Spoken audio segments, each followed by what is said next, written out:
네, 독고투일지입니다. 저는 지금 시애틀에 있는 퓨젯 사운드라고 하는 그 만에 있습니다. 바닷가고요. 제가 딱 봤을 때는 이 동네는 완전 부촌인 것 같아요. 여기는 지금 동네 이름이 올림피아 스컵처 파크라고 본 것 같은데, 저 위에 스페이스 니들도 있습니다. 생각보다 저게 그렇게 허접하지 않아요. 저는 뭐 한 1970년대 엑스포 할 때 그때 지었다고 해서 되게 옛날 느낌 날 줄 알았는데, 저 주황색이 뭔가 이렇게, 주황색은 나중에 뭔가 칠한 것 같은데, 어쨌든 뭐 그렇게 최악은 아닌 것 같습니다.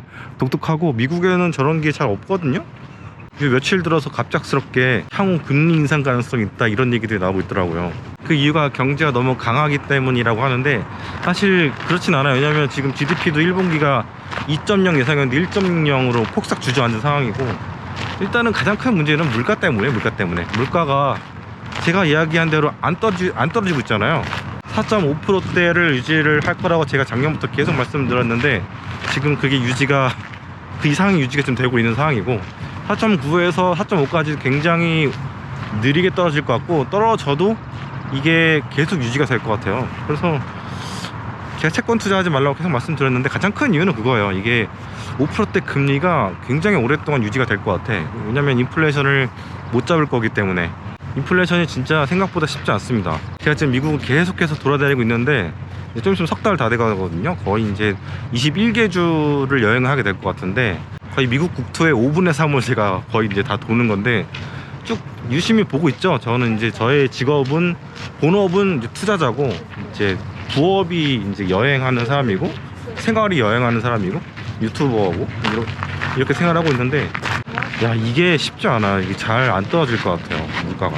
지금 일할 사람이 없기 때문에 고용률이 굉장히 높은 상황인데, 그러려면 이민을 더 받든가 출생을 많이 하거나 뭐 둘 중 하는데, 이게 뭐 순식간에 일어나는 일도 아니잖아요. 그래서 제가 보기엔 이거는 거의 몇 년은 걸릴 것 같은 그런 느낌이 듭니다. 야, 석 달이니까 지금 미국에서 여행이 이렇게 가능하지, 석 달 더 하라고 하면은, 와, 올해 예산 완전 초과. 이미 지금 미국에 있으면서 3천만 원 정도 썼거든요, 석 달 동안. 근데 더 이상 여기서 돈을 쓰면 안 될 것 같아. 빨리 나가야 될 것 같아. 그래서 이게 진짜 하늘 높은지 모르고 계속해서 물가가 올라가고 있어서, 아마 한국에 계신 여러분들도 지금 물가가 엄청나게 올랐다고 얘기를 들었거든요. 이게 지금 미국만의 문제도 아니고 뭐 한국만의 문제도 아니고 전 세계적인 문제인 것 같아요. 사람들이 느끼기에 물가가 내렸다고는 하지만 여전히 높다고 생각할 것 같아요. 사람들 마음속에는 물가가 내렸으면 좋겠다고 생각할 것 같아요.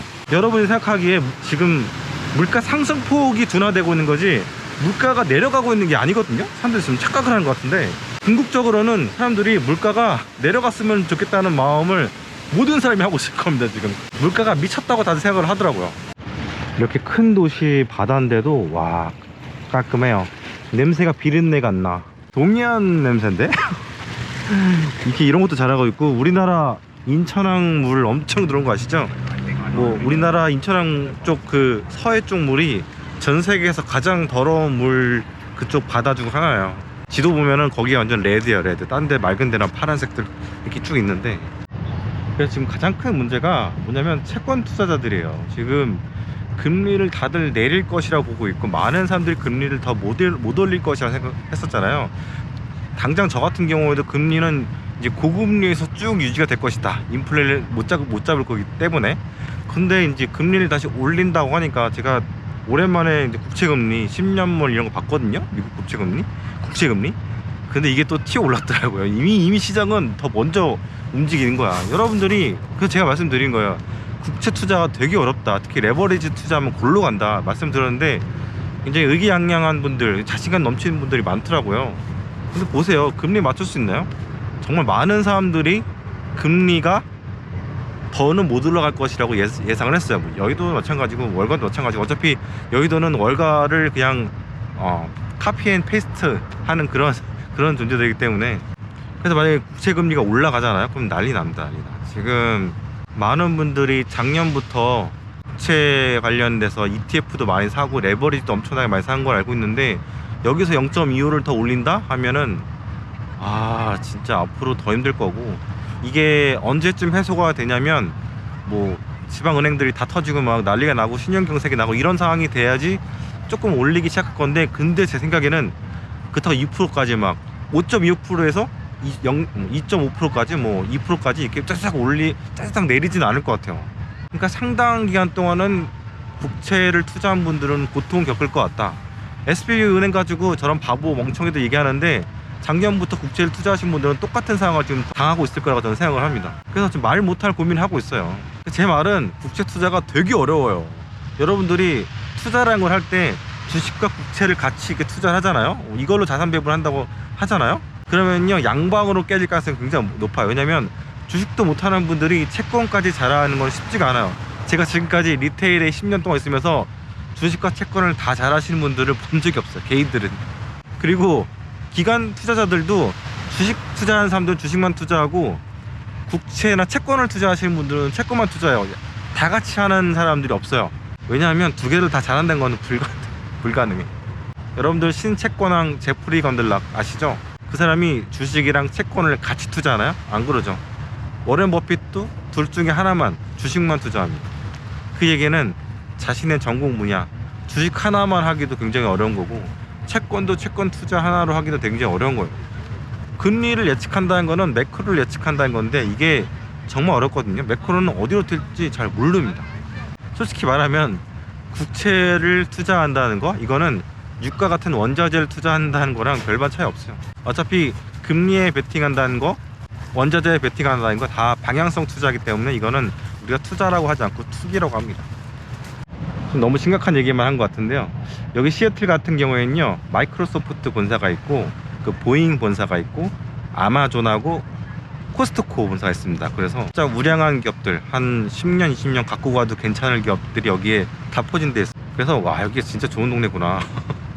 원래는 얘네들이 여기 처음부터 있지 않았어요. 다들 이렇게 몰려온 거고, 다른 지역에서 온 애들이고, 여기가 소비세인가 소득세인가가 없을 거예요. 그래서 기업하기 굉장히 좋은 여건들이 좀 있는 것 같아요. 아이고. 근데 진짜 와보니까 기업도 기업인데 사람이 살기가 너무 좋은 동네인 것 같아요. 물론 여기가 이제 가을부터 봄 초봄까지 굉장히 이제 날씨가 흐려서 우울증 걸리기 좋은 그런 곳이긴 하지만, 때가 아니면 정말 이 너무 풍요로운 이 분위기가 너무 아름답습니다. 여기 항구도 시애틀 항이 있고, 요트도 아까 되게 많았는데 지금 해가 이제 질 때쯤 되니까 하나둘 이제 들어가는 분위기고, 일단 요 앞에 바다가요 진짜 깨끗해요. 이 인구가 한 220만 명 되는 이 시애틀이랑 이제 여러 이제 시가 이렇게 모여 있는데, 그런데 220만 명이면 굉장히 큰 도시거든요. 미국에서는 서부에서는 LA, 샌프란시스코 다음으로 세 번째 큰 여기 시가 이제 시애틀시인데, 물이 엄청 깨끗한 거죠. 우리나라 이 비슷한 항구로 치면은 인천항인데, 인천은 앞바다 물이 엄청 더럽잖아요. 똥물이라고 하잖아요. 한국 사람들이 환경에 대해서는 굉장히 엄격하게 잘 관리한다, 그런 생각이 좀 듭니다. 사실 시애틀도 망해가는 그런 동네였거든요. 근데 1979년도에 마이크로소프트가 뉴멕시코주에서 일로 이전을 했어요. 그리고 90년도에 아마존이 생기고, 그 다음에 코스트코, 그리고 이제 보잉까지, 이런 이제 쟁쟁한 기업들이 포진하기 시작하니까 도시가 산업도시로 이렇게 변모를 하는 거예요. 그래서 전체적으로 삶의 질도 올라가고 소득 수준도 올라가고, 지금은 이제 2000년대 이후부터는 스타트업들이, 그리고 이제 2000년대 이후부터는 스타트업들이 진짜 많이 생겼습니다. 그래서 지나가다 보면은 나스닥에서 올라와 있던 그런 종목들, 시애틀은 진짜 앞으로 계속 발전할 거고, 계속해서 건물들도 올라가고 있고, 사람들도 계속 모이고 있고, 특히 이제 아시아랑 가깝다 보니까 아시아권 인재들이 굉장히 좋아하는 도시고, 또 기후도 굉장히 좋고, 엄청 덥지도 않고 또 엄청 춥지도 않은 그런 날씨가 쭉 연중 이어지거든요. 요즘에 뭐 버핏 본다고 오마 가고 막 난리잖아요. 근데 거기 가봤자 아무것도 없어요. 뭐 가면은 그냥 아주 작은 도시예요. 작은 도시. 거기 가지 마시고 시애틀 한번 쭉 도시고, 그리고 샌프란시스코 한번 쭉 도시면서, 이게 또 보면 또 생각이 좀 달라진단 말이죠. 약간 기업을 좀 이렇게 보잖아요. 건물 직접 보고 안에 들어가 보고 이러면 내가 그냥 주식을, 증서를 사고 판다, 엔터 눌러가지고 매수 매도 해가지고, 이런 느낌보다는 투자한다는 그런 생각이 좀 드실 거예요. 저도 2017년도에 중국의 여러 도시들을 다니면서 텐센트, 알리바바, 바이두, 이런 기업들을 쭉 이렇게 보고 다녔거든요. DJI도 그렇고, 그때 지금도 상장 안 돼 있지만, 그런 기업들을 보면서 단순히 이제 HTS에서 바라보는 그 이름들, 종목 번호도 이런 게 아니라 진짜 살아있는 기업들, 거기 있는 사람들이 열심히 일하는 모습을 보면서 투자에 대해서, 이 기업들에 대한 투자에 대해서 다시 한번 생각해보는 기회가 있었거든요. 너무 공자님 같은 얘기라고 생각할 수도 있는데 한번 해보세요. 해보시고 여러분들이 삼성전자를 투자를 하시잖아요. 그러면 한번 가보세요. 뭐 반도체 공장 그 근방이라도 저 수원 쪽에 엄청나게 큰 건물이 있거든요. 저도 보면서 야, 세상에 이렇게 큰 건물이 있을까 싶을 정도였거든요. 큰 공장이 있을까. 이런 거 쭉 보시고, 테슬라 투자하신 분들은 오스틴 공장 한번 가서 보시고. 이게 여행도 여행인데 여행을 투자랑 접목하는 게 진짜 저는 정말 너무 좋아요. 제가 옛날부터 6, 7년 전부터 해왔었고, 여러분들도 그런 생각을 하셔서 여러분의 잡이 다 있으시잖아요. 하지만 여러분의 세컨 잡이 투자라고 생각하신다면, 아니면 지금 투자를 하신다면 이거 세컨 잡이라고 생각을 해보시고 여행을 하실 때 이런 걸 접목해 보시면 어떨까, 저는 그런 생각이 좀 듭니다. 그리고 이거는 여러분들이 명퇴를 하시고 나서부터 이게 세컨 잡이 메인 잡이 될 수도 있잖아요. 그러면은 정말 그게 좋은 자산이 될 거라 생각해요. 그리고 제가 이제 숏 치지 말라고 계속 여러 번 말씀드리잖아요. 인버스 투자도 숏입니다. 그런 게 있어요. 뭐 지금 계속 숏을 갖고 있는 분도 계실 테고, 앞으로 이제 숏을 살 분도 계실 텐데, 아마 그분들이 숏을 손절할 때쯤 되면은 위기가 오지 않을까 생각합니다. 제가 늘 말씀드리지만 이상하게도 제가 경험상 주식생활 투자를 20년 넘게 하면서 느낀 게, 꼭 폭락하기 전에 시장이 올랐다가 한번 툭 때리거든요. 이건 진짜 제가 듣고 투자할 때 너무 많은 얘기를 했기 때문에. 그 얘기는 뭐냐면은 위기를 예상을 하고 숏을 쳤던 사람들이 쥐어 터지는 거예요. 사실 빅쇼트의 마이클 버리 같은 경우에도 1년 8개월 동안 이제 숏을 들고 있었다고 생각하면 되죠. 거의 CDS 프리미엄을 숏을 쳤는데 1년 이자가요 한 7% 됐어요. 그러니까 1년 8개월이니까 거진 뭐 15% 이상을 이자를 낸 거예요. 근데 그 15%라는 게, 여러분들 뭐 1억 사가지고 15%면 1,500만 원이잖아요. 작지 않잖아요. 근데 그분은 조단위 투자를 하고 있었거든요. 그것도 투자자들한테 돈을 받아가지고 거의 사모펀드 같은 경우였거든요. 그러니까 굉장히 투자자들과의 관계가 가깝고 전화 한 통으로 바로 마이클 버리랑 통화할 수 있는 그런 관계였거든요. 근데 조단위였으면은 뭐 1조였다고 쳐도, 제가 잘 기억이 안 나요. 얼마인지. 4조 됐던 것 같기도 한데, 이 사람이 1조였으면 1,500억을 날린 거잖아요. 그쵸? 1년 8개월 동안. 그래서 영화에서 보면 막 드럼치고 막 괴로워하고 막 이런 거 보이잖아요. 막 죽으려고 그러고 막 그러거든요.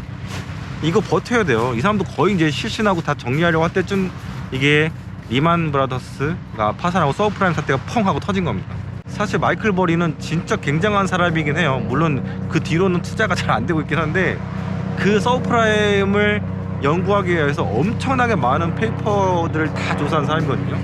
여러분 솔직히 주식 투자할 때 뭐 사업 계획서 보세요? 아니면은 뭐 리포트 보신다면 얼마나 많이 보세요? 뭐 주식 투자를 하기 위해서 책을 많이 보시나요? 그렇지 않은 경우가 솔직히 대부분인 거 압니다. 제가 10년 동안 리테일에서 PB 하면서 프라이뱅커를 하면서 많은 투자자들을, 개인 투자자들을 봤기 때문에 한 3,000명 정도는 본 것 같아요. 10년 동안. 그리고 거의 대부분의 한국 투자자들은 차트만 봅니다. 차티스트. 근데 그렇게 꼼꼼하게 다 분석하는 사람인데도 불구하고 이게 터지는데 1년 8개월 걸렸고, 그때 2006년, 2007년장은 정말 역대급 불장이었거든요. 지금 뭐 그 뒤로도 불장이 계속 있었지만 10년 불장이 있었죠. 근데 그 전에도 엄청난 불장이었어요. 전 세계가 골디락스였고, 주식을 사면 미친듯이 올라가고 부동산도 미친듯이 올라가는 막 그런 상황이었어요. 제가 2006년 7년도에 뉴욕에서 살았었는데, 그때 당시에 렌트 가격이 막 6개월 동안에 얼마지? 한 막 5, 60불씩 오르는 거예요. 그러니까 저보다 이제 오랫동안 미국에 살던 형들이 얘기하는 거예요. 와, 진짜 요즘 렌트값 미쳤다고, 계속 오른다고, 막 그런 식이었거든요. 근데 마이클 버리라든가 그때 빅쇼트에서 나왔던 여러 투자자들, 이런 사람들이 볼 때는 진짜 미치고 환장을 노르신 거죠. 왜 이 부실한 자산에다가 트리플 A의 신용 등급을 주는 거며, 왜 주식시장은 미친듯이 올라가고 원자재 시장도 올라가고. 왜냐면 그때는 펀더멘털 좋았으니까. 근데 서브프라임이 팡 하고 터진 겁니다. 지금 4대 은행은 굉장히 실적이 좋아요. 작년부터 금리가 올랐기 때문에 예대 마진이 벌어졌기 때문에 그만큼 이득이 엄청나게 늘어난 상태고, 그에 비해서 아랫단에 있는 중소은행들은 정말 지금 죽을 맛이죠. 근데 그걸 아셔야 돼요. 서브프라임은 뭐냐면 프라임이 있고 서브프라임이 있잖아요. 그러니까 제일 우량한 게 있고 그 아래 우량하지 않은 게 있는데, 이거는 약간 좀 쓰레기죠. 얘네가 곪기 시작을 해서 이 위까지 전염시킨 겁니다. 그러니까 뭐냐면 팬데믹이 폭 터져가지고 면역력이 약한 사람들이 걸려온 다음에 면역력이 강한 사람들까지 다 이제 집어 먹힌 게 지난 2년 동안의 팬데믹이었어요. 근데 상업용 부동산발을 통해서 버블이 일어났었고 그동안, 그리고 채권도 버블이 엄청 났었고, 채권이 어떻게 버블이 일어나는지는 제가 다음에 말씀을 드릴게요. 제가 제 전 영상에서 많이 설명을 했는데 주식시장도 버블이 있었고, 그러니까 모든 시장이 버블이 없는 곳이 없어요. 특히 이제 VC라든가 블록체인 이런 것들, 암호화폐 이런 것들이 다 모든 게 다 그냥 다 미친 거지. 이걸 한번 정리를 해야 되거든요.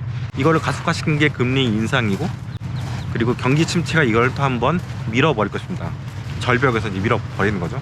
근데 그거는 저는 이제 개인적으로 3분기 정도로 보고 있고, 현금도 계속해서 만들어서 60%까지 만들어 온 상태인데, 이때를 기다리면서 숏을 칠 수도 있지만 저는 객기 부리지 않기 때문에, 저만의 투자 원칙이 있기 때문에, 이게 무너지면 저는 안 된다고 생각하기 때문에 계속 이걸 붙들고 있는 거고요. 대부분의 분들은 투자에 대한 원칙이 잘 없어요. 한번 투자 원칙을 한 10가지 정도 만들어 보세요. 써보세요. 써보셔서, 근데 막무가내로 이제 하시면 안 되고 좀 고전을 보시고 이 동네가 어떻게 돌아가는지 이 역사라든가 룰을 좀 알고 나서 좀 써보시길 바랍니다.